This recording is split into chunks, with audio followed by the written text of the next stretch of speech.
Hello ladies and gentlemen, welcome back to the channel. My name is Phixem and thank you guys for joining and checking out the video. I haven't been around in a while. That's just because things have gotten busy, and with the included stuff with this coronavirus stuff, it's just been actually just a little bit difficult to be a little consistent, but I actually want to be a little bit more consistent and try to be, since since I have a little bit more free time. But one of the things I want to highlight, Bloodborne. Bloodborne is a phenomenal game.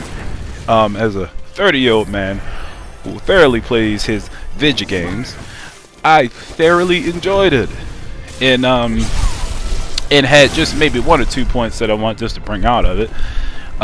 One being, I don't know if you guys remember playing like the Super Nintendo or the Nintendo and remember going through those games like Jackal, or going through Contra, or going through some of those Gradius, some of those games that you ever played back then.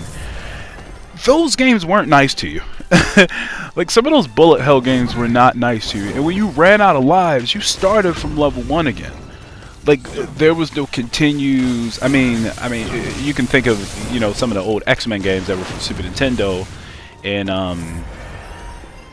and think of maybe Punch-Out. Punch-Out started incorporating codes and stuff like that. And I think in thinking about it, Donkey Kong for the Super Nintendo did have a save feature. I can't remember exactly how it was, but it did have a save feature. But I thought it was super interesting that in just some of the games that are growing up, when you died and you lost all your lives, you went back to level 1. And granted, Bloodborne doesn't punish you that bad. I mean, it doesn't do that much, but it punishes you a lot. The blood vial system is it's not an automatic. You can try to heal yourself and you can get killed in between. Killed in between of healing yourself. The idea of the fact that bosses are definitely hard in this game, and this is the first From Software game I've ever played and actually ever beaten. And this game just gives you a hard time. And I looked around and saw a lot of reviews and stuff on, and see a lot of people are upset by it. And it started just to make me think, like, are the people that are upset by this game, that are upset by the whole experience of From Software games in general, is it possibly because this is all they know? You know what I mean?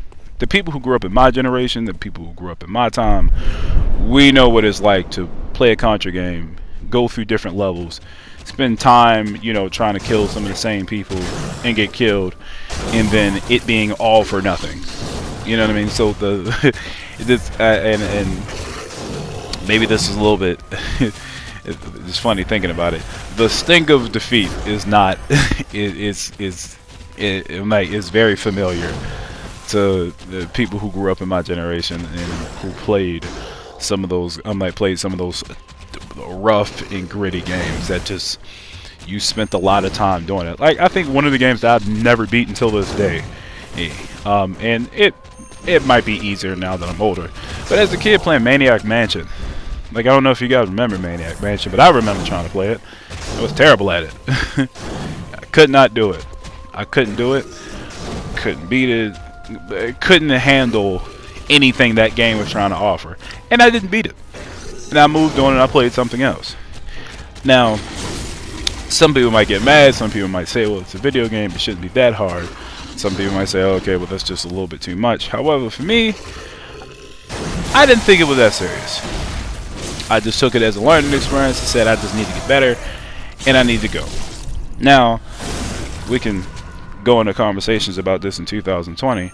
However, it's only been so much I can actually talk about in such a short video. But however, I just wanted to bring you guys just a short video. Please be safe. Please be stay indoors. Don't go outside if you don't have to. And I'll see you again in the next episode. Peace.